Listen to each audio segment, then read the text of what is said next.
Helen, it's the band, the Speckled Band. What? No! Julia! Wake up! Julia! Good morning, America. We're here in the wonderful town of Stoke-Moran. Here in the town of Stoke-Moran, we're investigating the murder or death of Julia Stoner. Here's the house, the log cabin, in which Julia was killed. Good morning, America. I'm here with Helen Stoner.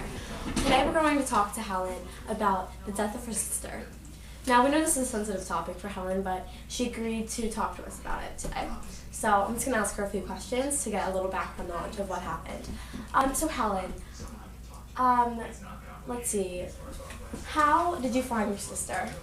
Well, I heard a loud scream, and then I heard some whistling and a metal clang, and so I went into her room, and she was like, she told me that it was the Speckled Band, but I don't know what that's supposed to mean, so I tried to calm her down, but she died, and I'm assuming a fright, so.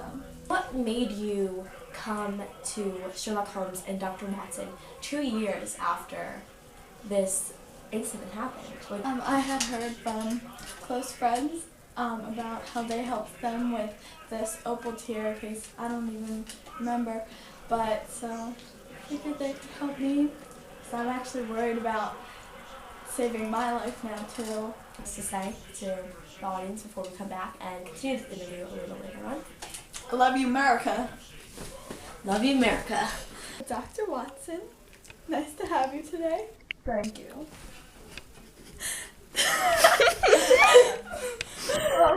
Did you think going into the case the night you slept in Helen's room and Julia's old? I was predicting that the snake or whatever killed Julia would come since she was sleeping in the same room and since she had the same, circumstances as Julia did. So, good evening, Sherlock Holmes. Good evening to you. How far in this case are you at this moment? Actually, Dr. Watson and I have recently completed. So, you have all the information ready? We have it all ready to go. Are you able to explain to us what happened to Julia Stoner? Can you release that information to us right now on live broadcast? Well, the big motive is that Julia and Helen have a lot of money, and Dr. Roylott, that was his motive to have them killed. The method of murder was quite unique. Dr. Roylott, he actually trained his snake to bite Helen on command of his whistle. I had never seen anything quite like it, but that's what the evidence points to. So as we know, Helen was sleeping in Julia's room, so at that time, Dr. Roylott decided to kill her as well. When the snake would come down the bell rope, people would get scared, and the fear that people would have would cause the snake to attack and kill them. Okay, so we heard that Dr. Roylott is actually dead now. Is that true? Well, yes, it is.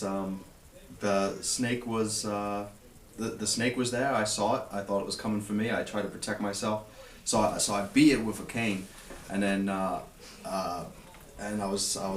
just wanted to be done with it. I wanted it dead, and in the confusion and in the scramble, Dr. Roylott happened to be there, and the snake saw him and killed him instead. Today, thank you for your time. You're Come here, welcome. thank Sherlock Holmes for his time. Yeah, you have a lovely crew. Thank you. you. Thanks for having me. 1, 2, 3. Love you, America! Everyone's. We got in a bit of a fuss, A rumble. a rumble, and he doesn't want me working with. Could I say raucous? We got in a bit of a. Ow! I just had a finger. Ow! I did it again.